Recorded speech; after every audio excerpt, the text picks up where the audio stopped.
Hey everyone, welcome to You Said What, where we look at the most memorable conversations and written interchanges in our lives. First off, I want to thank our sponsor, Pioneering Collective, an executive thought leadership firm combining personal PR, coaching, and networking to transform hard-earned wisdom into heavyweight impact. You can learn more at pioneeringcollective.com. Today's guest is Dara Pollak. Dara is a food influencer and social media strategist. Unlike some other influencers, she's not afraid to talk about her own life outside of food, including topics like mental health and the struggles she sometimes goes through. That non-food content hasn't always been a hit with her fans. Today, she talks about the sometimes complicated relationship with your followers when you're an influencer. Hope you enjoy the show. Hi, Dara. Hello. Welcome to the show. Why, thank you. Thank you for having me. I have to say, I was looking through your feed last night, which 80,000 people do all the time. I have to say, I'm hooked. I'll take that spicy rigatoni from Carbone. I'll take those gyros from your trip to Greece. I actually want to go to Greece and eat those gyros. I don't want to, not just the gyros, but the Greece trip too. Oh, yeah. I'm ready to make that pork loin with mustard cranberry sauce. I'm all in. Now you're making me hungry from my own content. So that's amazing. It's a great mix of fun and funny and so philosophical, useful, all that stuff. I'm so used to feeds where like people are pretty precious or self-engrossed and you keep it real. Thank you. It's great. I do try. And that's one of the things that people seem to like about me is the keeping it real factor. So you're a food blogger, food influencer. But you weren't always into food. At one point you were dancing and that was your thing, right? Yeah. When I was growing up, I wanted to be a dancer. I wanted to be on Broadway one day. I had been dancing since I was 4 years old. And when I was 17, I got hit by a car and I almost lost my leg from the knee down. So needless to say, the dreams of being on Broadway were kind of shot and I had to pivot and find a new passion, creative outlet. And cooking was it. So that's kind of how it all, that's the very, very abridged version. How did you, just quickly on that, Mm-hmm. how did cooking become the escape? You were like, you had always been sort of into food a little bit and in the background, and then it became in the foreground? Or how did you like go from being in the hospital, worried about losing your leg, to like cooking? So I always loved eating. That was number one. I definitely loved food. And my old blog name, which was The Skinny Pig, was kind of a nickname that people would call me because as a dancer, you're eating and not gaining weight because you're just burning off everything that you eat. So I would eat a lot and people would be like, you're like a skinny pig, whatever. So that was how that happened. So I knew I loved eating. And then when I was in the hospital, I was in the hospital for a month and then I was homeschooled for half of my senior year after that. So it was a very long rehabilitation process. And when I was laid up, I just watched Food Network like all the time. I found something very cathartic about watching people cook and it just kind of stuck with me. And I was like, you know what? I could probably try to make those meatballs or whatever it was, and that's kind of how it started. And then I took a food writing class and then the blog happened. It just kind of all evolved sort of naturally. And you've been at it for a decade or decade and a half at some point. Yeah. 2008 is when I started my blog. So I was one of the like original food bloggers in New York. I think there were maybe 5 of us at the time. It's kind of crazy to think how much it's changed. Yeah. That's a great claim to fame because it does seem like there's a ton of them out there now, but you were one of the original folks. Mm-hmm. Yep. You told me a cool story when we talked about when you were at Citi Field with a friend, I think, where the Mets play. And the friend mentioned that if the stadium were full, that if you put all your followers together, your Instagram followers, they would fill up the stadium. Now, I should say that the stadium wasn't full and probably will never be full. But let's dream for a minute. Do I have the story right? Yes. As a Mets fan, I can also attest to the fact that they could give away tickets for free and it would still not be full. So there is that. But yes, I think it was at the point, because I actually, I didn't look this up, but I should have. I think it fits 58,000 people. I actually don't know. But either way, at that point, this was years ago, obviously. And it was my friend. He was like, wow, you have more followers, I think, that fit in this stadium or something like that. It was close. Whatever the number was, it was close. And that was just one of those moments for me that I was like, wow, yeah, that is real. Obviously, being an influencer, you knew you had a lot of followers and I'm sure you tracked it every day. But to have it positioned that way, kind of in the real world of them filling up a stadium, that's that many of them, it struck a chord with you, right? Totally. Yeah. I mean, how could it not? When you actually think about what that scale looks like, that's really what it is it's putting that number that you see at the top of your feed every day at scale and putting it into a real life example, it's kind of bananas when you think about it that way. As a guy who's been stuck at like 100 Instagram followers for it seems like forever, I'm curious what it's like to like when you're building followers like crazy. It's like all consuming really quickly, like you're thinking about it every minute of every day, or is it? Well, for me, I definitely did not think of it as an all consuming thing at first. I feel like in a weird way, I almost didn't, what's the word I'm looking for? Like, not appreciate, but I wasn't really realizing it. Maybe that's the term. Like, so for example, the whole City Field comment was one of those moments that made me realize, like, actually how many people there are that follow me. But when it first started to pick up speed, it didn't really hit me until after it reached maybe probably 50 or 60,000 people. Like it was growing and I was just excited to be doing what I was doing. I never asked for it. I never wanted to be an influencer. It's just kind of something that happened organically.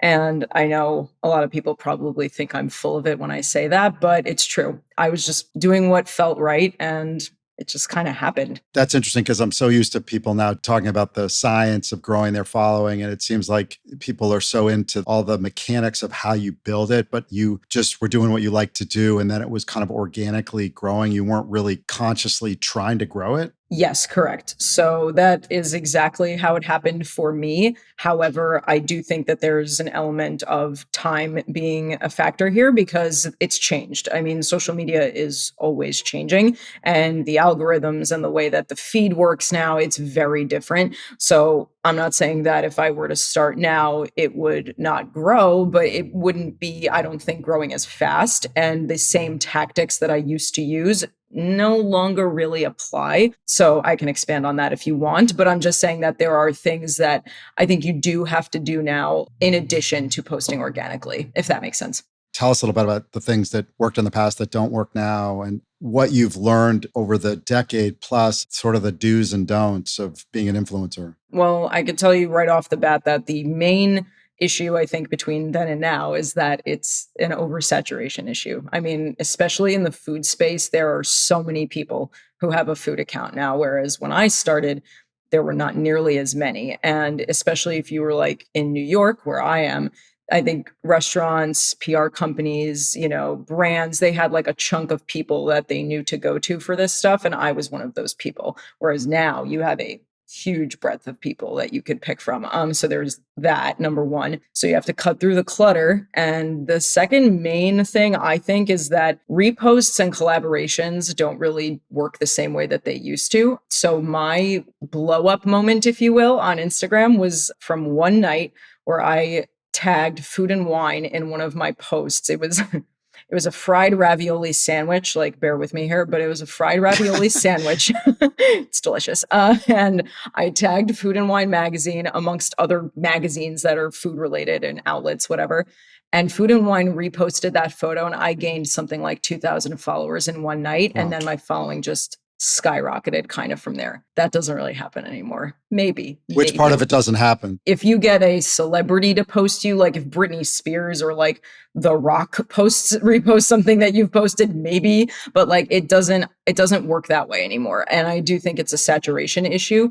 Back in the day when I used to get reposted by big brands, I would see a big boost in my followers, and that just doesn't really happen now. It'll a little, but it doesn't happen now. Talk a little bit about the do's and the don'ts for the people who have not tasted influencerhood. What are like the big things you have to do and what are the big things you can never do? Ooh, that's such a tough question because honestly, I think it differs for different people. For example, I am somebody who, as I think you've seen when you were on my account, I share a lot about my personal life journey and my like mental health stuff. Those are topics that are important to me to discuss, whereas some people stay far away from any of that and just want to share their life selectively as a highlight reel, if that makes sense. So I think that it's hard to say broad do's and don'ts when I think it's more specific to each person and each also category because, I'm food, there's fashion, there's lifestyle, there's travel, there's so many things. So it depends. It depends on the person, depends on the industry, but there's no like, this is a random example, but I was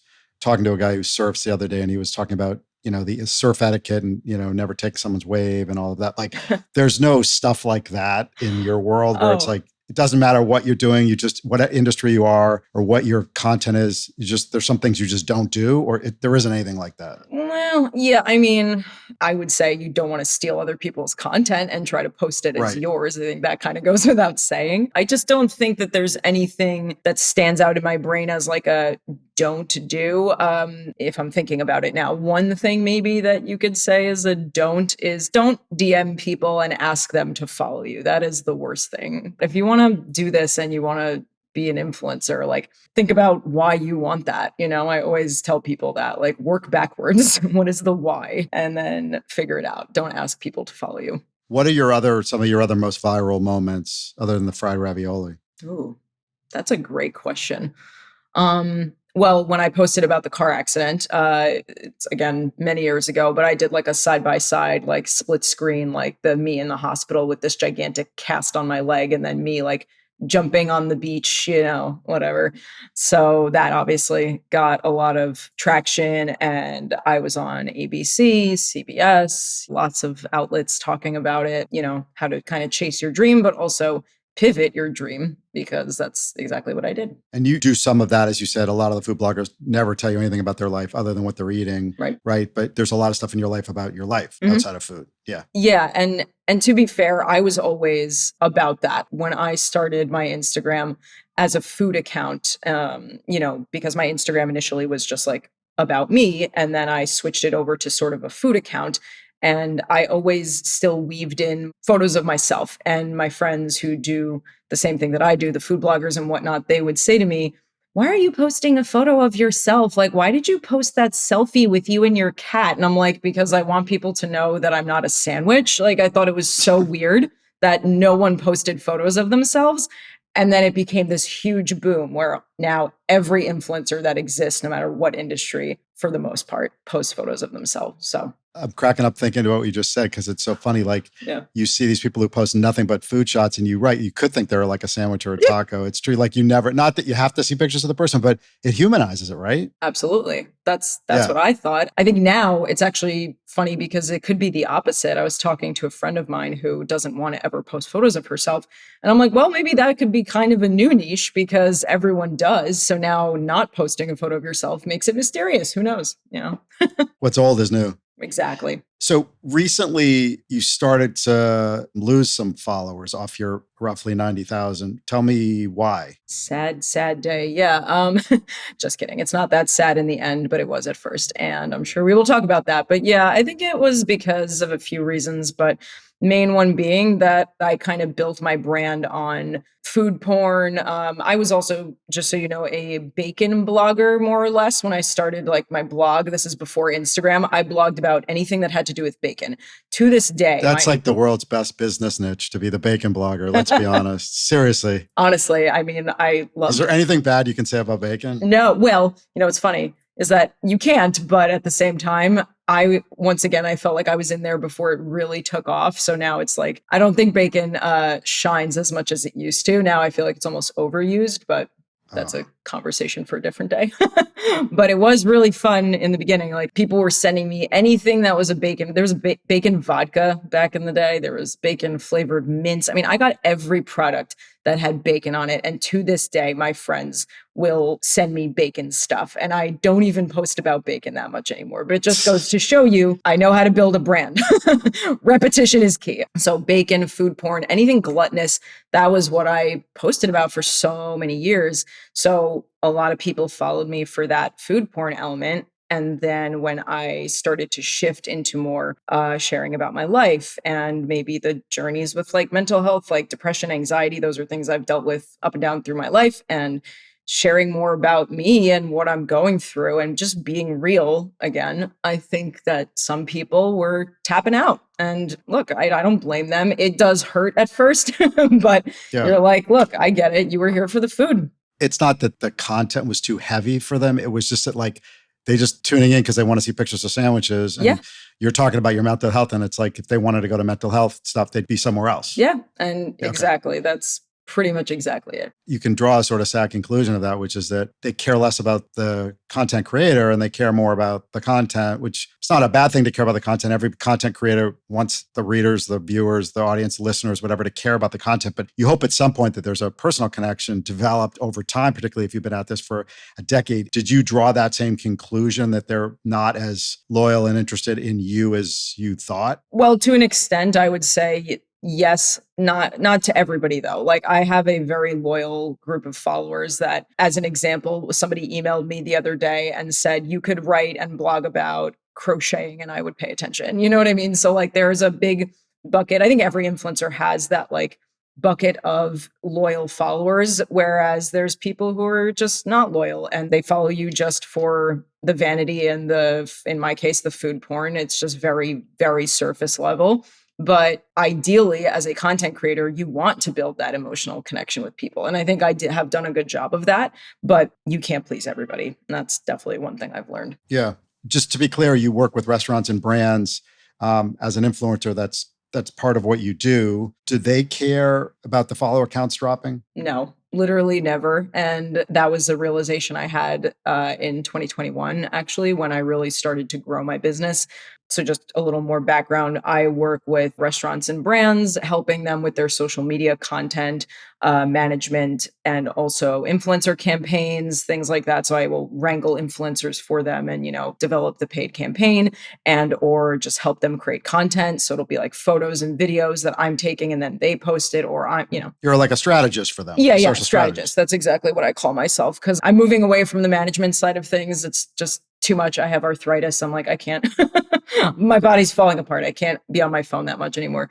But no, they never care. And I used to think like, what are they going to think? I lost another 50 followers today. And it's like, no one's paying attention to that other than me. You know what I mean? So it's literally never once affected my business. If anything, I've lost the most followers in 2021 and I've gained the most clients. So I thought that was That is really interesting. And now if you were just promoting the restaurants and brands, and your follower count dropped 5,000, 10,000, whatever, they would care, correct? Yeah, it would depend on what they wanted from the campaign. So if I'm working with a brand for a one-time post, I don't think any brand is going to judge you for that because that has nothing to do with them. Does that make sense? Like, I don't think they would care. Yeah. You mentioned earlier that you have the skinny pig handle, which you still do, right? It's complicated. So my Instagram was Skinny Pig NYC and my blog has been the Skinny Pig NYC since 2008.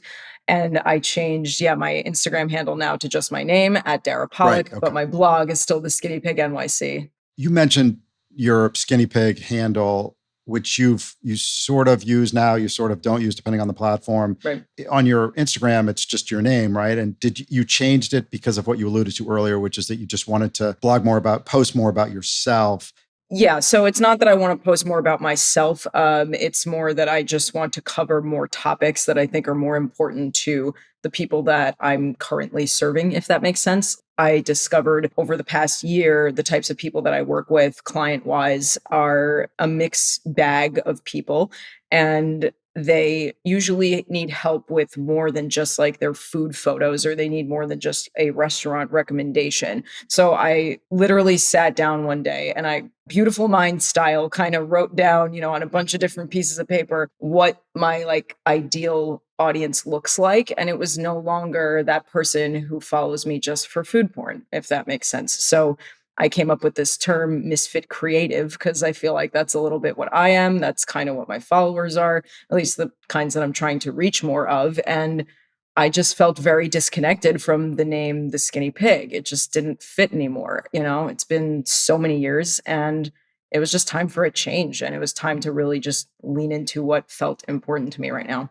You're getting to something which is interesting, how easy it is to shift and morph your identity online when you have an audience or you have a following. And I guess you're going through that now and you're seeing that as you shift, you lose some people, you gain some people, you'll maybe lose some followers, you gain some business. It's a little bit of this, a little bit of that. I guess you've done it before. You've kind of built it and then rebuilt it in different ways. Do you have complete confidence that if you decide your new target audience, that you can build it bigger and better than ever around that and just leave behind what you don't want? Or is it like once people some sort of know you online for something, is it like you don't get any credit towards the new identity? Yeah, so excellent question, by the way.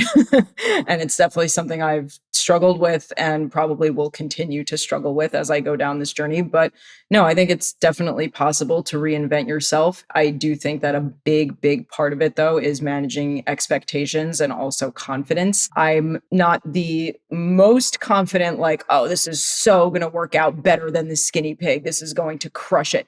But I am confident in that it's going to grow into something that's better for me right now, if that kind of makes sense. I don't know that it's going to be bigger than the skinny pig, but it's energetically aligned and with what I want to be doing. And I'm confident in that. So I'm kind of like, failure doesn't really feel like an option to me. And I think if you don't have that mentality, it's easier to get sucked back into what you were doing before. Right. That makes sense. Yeah. You mentioned that you're having some carpal tunnel and arthritis and stuff. How bad is it? And is that a function of your time as an influencer? Yeah, so it's two things. It's the being an influencer. Yes, I have like a carpal tunnel wrist and also in my forearm from holding a heavy DSLR camera when I go on shoots. So photography, content creation, being on my phone constantly for myself and managing clients' Instagrams and Facebooks and Twitters and whatnot. I was just always on my phone. And that was the moment where I was like, another reason to step away from the management side of things and lean into this other stuff a little bit more. So, yeah. Yeah. So somebody else is going to be holding the camera moving forward. Yeah. I mean, that's the thing. I love photography and I've grown so much as a food photographer that I'm like really proud of it, but it's hard for me now. So when I go on shoots, I do pick and choose the ones that I actually like can and want to do. If I'm having like a really bad day with my wrist, I'm going to have to hire out. It's just, growing pains of a business, I guess. This is another vicarious question from me, but I'm curious, as I'm sure lots of people are, when they meet you, like what's a day in the life of an influencer when people find out you're an influencer? Yeah, that's a fun one. I found that most people, when you say the words "I'm an influencer," it's usually not received well. I think it depends on who you're talking to, but do you not even use that word to describe yourself? No. Is it have a bad name now? Yeah, I don't. I hate using it. If I do, I call myself a self-loathing influencer because I don't like the term. I feel like it has horrible like connotations to it. But if I do tell people, yeah, I don't feel like it's received well, or people just kind of assume things about you. And I try to avoid people doing that in general. I don't think anybody should assume stuff about people they just meet, but we do it. It's human. But I will say that if I meet somebody that follows me on Instagram and they know my content and whatever, they feel like they're your friend already, at least in my case, because I share so much about my life. And it's cool in a way, but it's also really weird because I'm like, you know everything about my life and I know nothing about you. It feels like a very one-sided thing, So that part's always a little strange. It's part of the deal, I guess. Well, in terms of like businesses and stuff like that, like when people find out that you have forget the word influencer for a second, when they find out you have a big social following and that you work with organizations, part of what you do is help to build interest in what they do or find other people who can do that. You're a strategist, whatever, some version of that. How do those people, I don't mean like people at a party so much, more like people who work for organizations, when they find out that you have that following, do they treat you differently? Do they start trying to comp you, all kinds of things? Like, How does that work? Yeah. So those types of people usually want to pick my brain, free advice all day. That's what they want. And, or they will send, if it's a restaurant specifically and they find that out while I'm there eating, let's say, they'll usually send a free thing, maybe not always, but sometimes. And usually though, if it's a brand or somebody who works for a brand or whatever, it's usually, oh, let me connect you with this person. We'd love to send you our product. Or, oh, can I pick your brain about this? Could we have coffee? So it becomes a little bit like, you feel a little like, even in your free time, like you don't get a break. I guess that's what I'm trying to say. I feel like I'm always working. You're never eating just for fun. Unless you keep it a secret, unless you don't say anything. If no one recognizes you, and like, I'm not somebody who gets like recognized often. It's happened a few times in my life, but if you don't mention it, then chances are you're fine. But if it comes up, or if I sense that the restaurant or the business in question is looking for that sort of help, I'm obviously happy to help. So I'll bring it up. But yeah, that's usually how it goes.